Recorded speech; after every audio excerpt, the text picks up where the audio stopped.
The morning of September 11, 2001, began like any other crisp, late summer day in New York City. A sky of an almost impossible blue arched over Manhattan, promising warmth and routine. Downtown, the Twin Towers of the World Trade Center stood as colossal sentinels, catching the early light, their windows glinting like 1,000 eyes. Below, the city was just stirring. Commuters flowed into the labyrinthine subway system, their footsteps echoing through underground tunnels, while others emerged from Grand Central Terminal, spilling onto bustling streets. Coffee carts were setting up, their steam mingling with the cool air. Inside the towers, offices were slowly filling. Telephones began to ring, keyboards clacked, and the scent of freshly brewed coffee permeated the air. No one, absolutely no one, in that vibrant, unsuspecting city could have predicted the seismic shift that was mere minutes away. The city was a living, breathing entity, utterly unaware of the darkness rapidly approaching from above. At 8:46 a.m., the perceived safety of the morning was shattered. American Airlines Flight 11, traveling at hundreds of miles per hour, tore into the north face of the North Tower. The sound was not a bang, but a deep, structural groan, followed by a roar that swallowed the street noise of lower Manhattan. High above, the impact point between the 93rd and 99th floors became a jagged wound of orange flame and billowing black smoke. People froze in their tracks, heads tilting upward in a synchronized movement of disbelief. Papers began to drift from the sky like surreal snow, memos, invoices, and letterheads charred at the edges. Debris, some no larger than a coin, others as massive as steel cladding, rained down on the plaza. In the immediate vicinity, the air grew thick with the smell of jet fuel and pulverized drywall. There was no screaming yet, only a heavy, ringing silence, as the city tried to process the impossible sight of a skyscraper on fire against a perfect, blue sky. Sirens began to wail, a dissonant chorus rising from every direction as first responders raced toward the burning North Tower. On the streets, people huddled around car radios or stared at electronic store windows, hungry for a narrative that made sense. Many believed it was a tragic accident, a navigational failure, or a freak mechanical error. United Airlines Flight 175, visible to thousands of eyes and cameras, banked sharply over the harbor and sliced into the South Tower. The second explosion was more than just a physical impact. It was a psychological blow that transformed the local disaster into a global nightmare. Two towers were now bleeding smoke into the atmosphere, two massive wounds in the New York skyline. The realization settled in like lead. This was not a mistake. This was an attack. The sounds of the city changed. The hum of traffic was replaced by the staccato of running feet and the roar of a second, even larger, inferno. The reality of an intentional strike rippled outward, paralyzing the nation's infrastructure. At 9:05 a.m., while reading to students in Florida, President George W. Bush was whispered the words, "A second plane hit the second tower. America is under attack." Inside the stairwells, a desperate migration was underway. Thousands of people descended through darkness and flickering emergency lights, passing firefighters who were climbing toward the heat. The air in the stairwells grew thin, choked by the scent of drywall dust, and the distant, rhythmic thud of falling debris. Outside, the world watched in a horrific, high-definition trance, as the towers became a singular, terrifying focal point for a planet suddenly unmoored. In Washington, D.C., the nerve center of the nation's defense was gripped by a frantic, internal chaos. Intelligence reports were conflicting, and the sky over the Capitol had become a source of profound dread. At 9:37 a.m., American Airlines Flight 77, having been hijacked and turned back toward the east, slammed into the western face of the Pentagon. The impact tore through three of the building's 5 concentric rings, a precision strike against the symbol of American military might. A fireball erupted, sending a plume of acrid smoke into the Virginia sky, visible from the White House. Back in lower Manhattan, the physics of disaster were reaching a critical threshold. At 9:59 a.m., the South Tower, The second to be hit but the first to fail gave way. The world watched in a state of primal shock. As the top of the building tilted, then pancaked downward. It wasn't a slow fall. It was a floor-by-floor surrender to gravity. A 110-story giant, folding into itself in just 10 seconds. The sound was a tectonic roar that vibrated through the bedrock of the island. As the tower vanished, it birthed a monstrous, rolling wall of debris and pulverized concrete. This pyroclastic cloud of gray ash raced through the narrow canyons of the financial district, turning day into a suffocating midnight black. Pedestrians who had been looking up moments before were now running for their lives from a tidal wave of dust. The air became a solid thing, thick with the taste of metal and ancient office fires. In that minute, the skyline was permanently altered, and a silence more terrifying than the roar began to settle over the streets of the South District. While the dust of the first collapse settled over Manhattan, a final drama was reaching its zenith in the sky over Pennsylvania. United Airlines Flight 93, delayed on the tarmac earlier that morning, was now the fourth weapon in the coordinated strike. But the delay had given the passengers something the others lacked: information. Through frantic airphone calls to loved ones, they learned of the Twin Towers and the Pentagon. They realized they were not part of a traditional hijacking, but a guided missile. At 9:57 a.m., the counterattack began. The sounds of a struggle, the clatter of a service cart used as a ram, the shouts of defiance, echoed through the cockpit voice recorder. They fought not for their lives, which they knew were forfeit, but for the lives of those at the intended target, in Washington, D.C. At 10:03 a.m., the aircraft plummeted into an empty field in Shanksville, traveling at 580 miles per hour. The earth opened to receive it, leaving only a smoking crater and the silence of a sacrifice that saved the capital. At 10:28 a.m., the unthinkable happened a second time. The North Tower, which had stood for 102 minutes since being struck, finally succumbed. Unlike its twin, the North Tower's collapse seemed to begin from the very point of impact, the upper floors crushing the lower ones in a terrifyingly rhythmic sequence of explosions. The antenna, a landmark of the New York skyline, was the first to sink into the cloud. Within seconds, one WTC was gone, leaving behind only a hollowed-out horizon.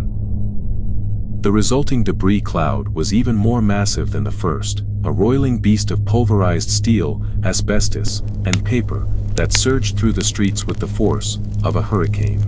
Total darkness swallowed the canyons of the financial district. Survivors, covered head to toe in white ash, wandered like ghosts through a landscape that no longer had landmarks.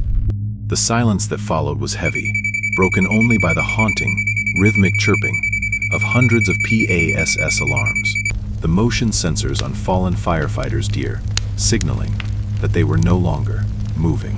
With the towers gone, a desperate human tide began to flow toward the edges of the island. Thousands of people, their clothes and hair bleached white by the pulverized remains of the buildings, moved in a dazed, rhythmic march. The subways were silent, the tunnels flooded or blocked. The only way out was the water. At the Battery, a spontaneous boat lift began. It was the largest maritime evacuation in history, surpassing even Dunkirk. Tugs, ferries, private yachts, and fishing boats converged on the piers, their captains steering through thick smoke to reach the seawall. On the decks, strangers huddled together, looking back at a skyline that had been mutilated beyond recognition. In the streets, the sound of the PASS alarms continued to chirp, a digital funeral dirge for those left beneath the pile. The air was a toxic mix of jet fuel and powdered history. Every breath was a struggle, and every step was an act of survival. In a world that had, in the span of 2 hours, become a forensic wasteland of ash and iron. At 5:20 p.m., World Trade Center 7, a 47-story skyscraper that had burned for hours, finally collapsed into its own footprint.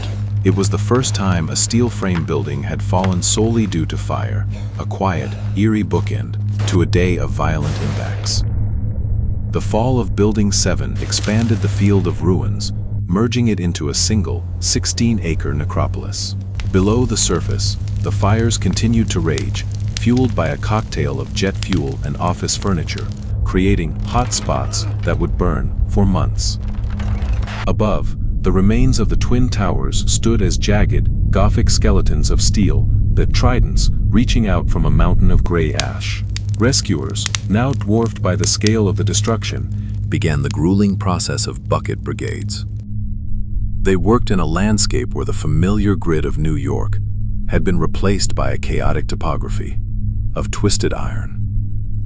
The day that had begun with a clear blue sky ended in a thick, sulphurous haze as the city braced for a night that would never truly feel dark. The air remained a thick, swirling soup of pulverized concrete and the acrid stench of burning plastic.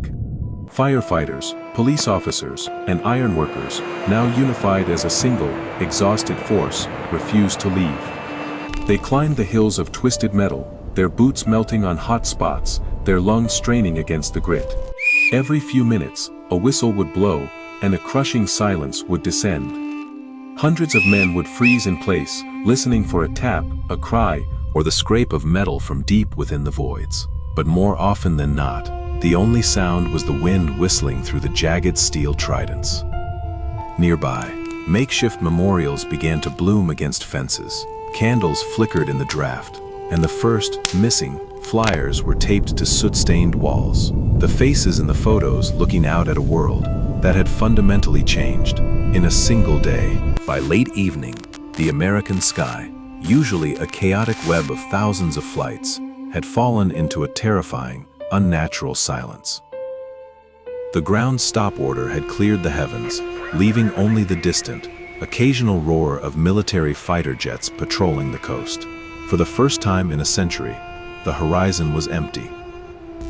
Across the Atlantic, the world watched the flickering screens in a state of collective paralysis.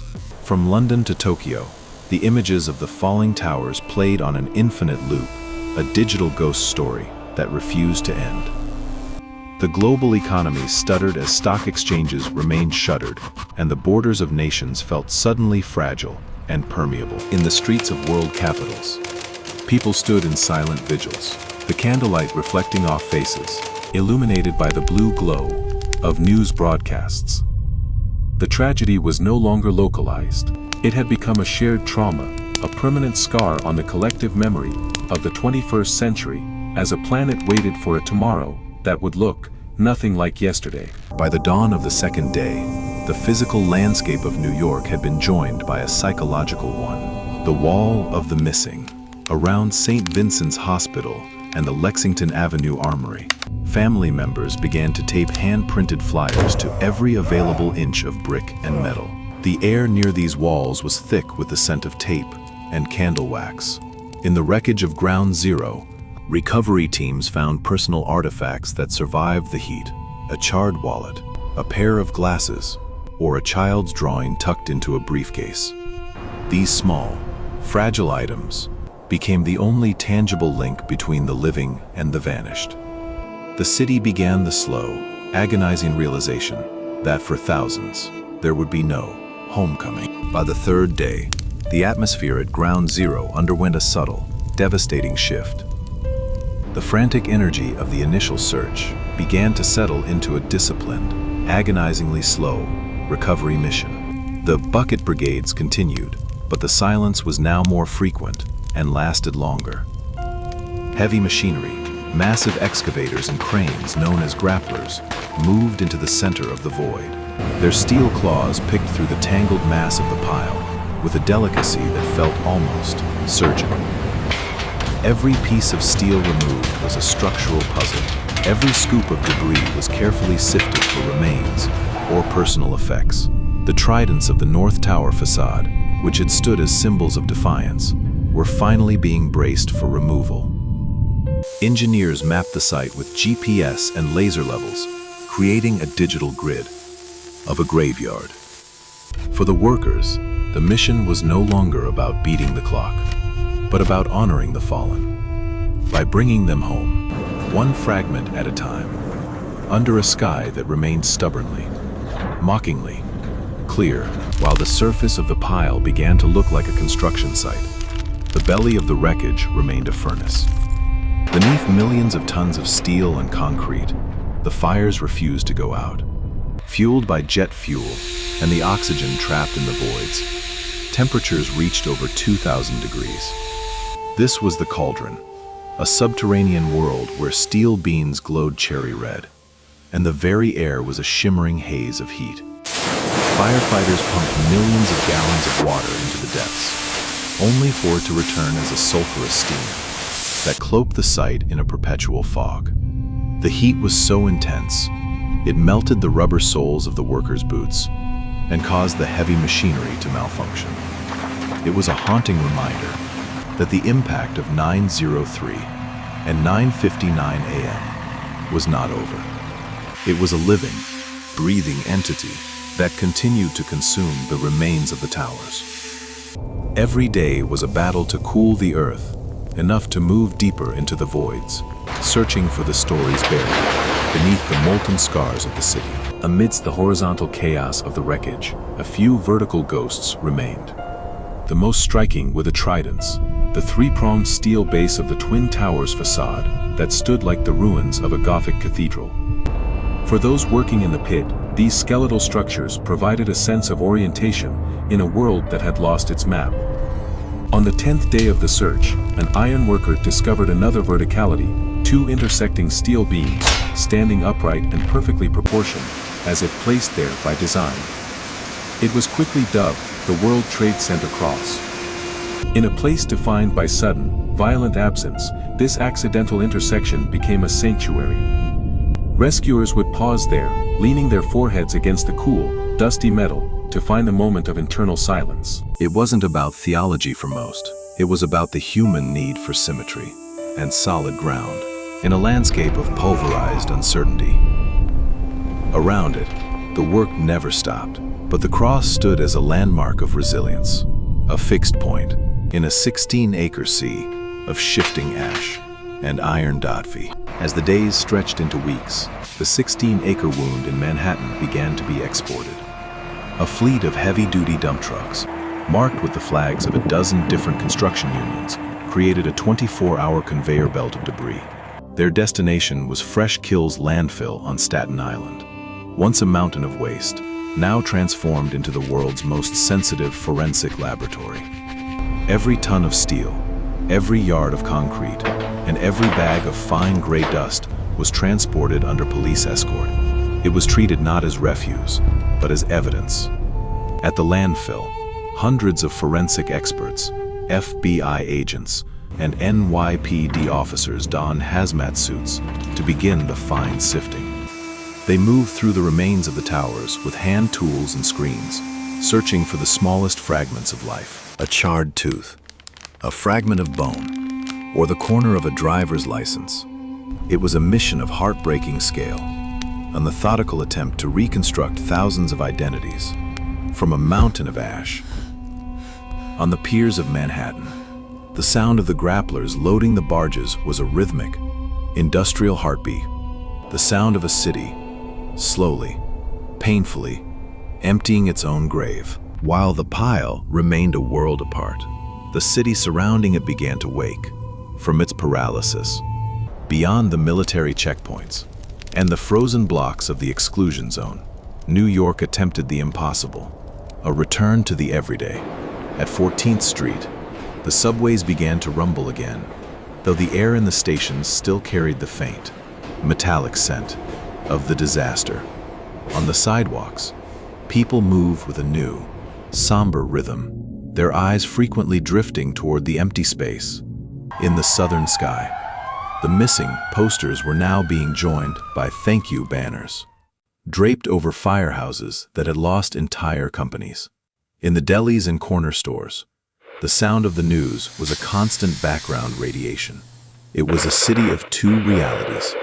One, where the recovery continued in a floodlit pit of ash, and another, where people bought coffee, boarded buses, and went to work, carrying the weight of a collective phantom limb.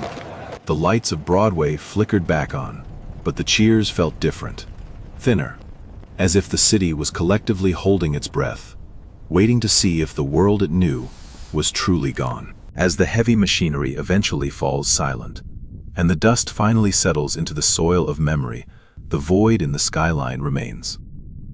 What began as a Tuesday of perfect, crystalline blue, ended as a hinge upon which history turned. We are left not just with the steel and the ash, but with the echoes of the voices on the airphones, the courage of those who ran toward the fire, and the quiet dignity of a city that refused to be unmade. The 16 acres are no longer a pit. They are a hallowed geometry of absence. The towers are gone, but the spirit they represented, the reaching, the building, the striving, remains etched into the bedrock of the island. Time will continue its march, and the jagged tridents will find their way into museums. Yet for those who lived through the minutes of that morning, the sky will always hold a phantom shape. We remember not to stay in the past, but to understand the cost of the present. In the end, it is not the height of the buildings we recall, but the depth of the humanity that rose to meet the fall. The city moves on. The sun continues to rise over the harbor, and the silence of the horizon is now a testament to a resilience that can never be pulverized.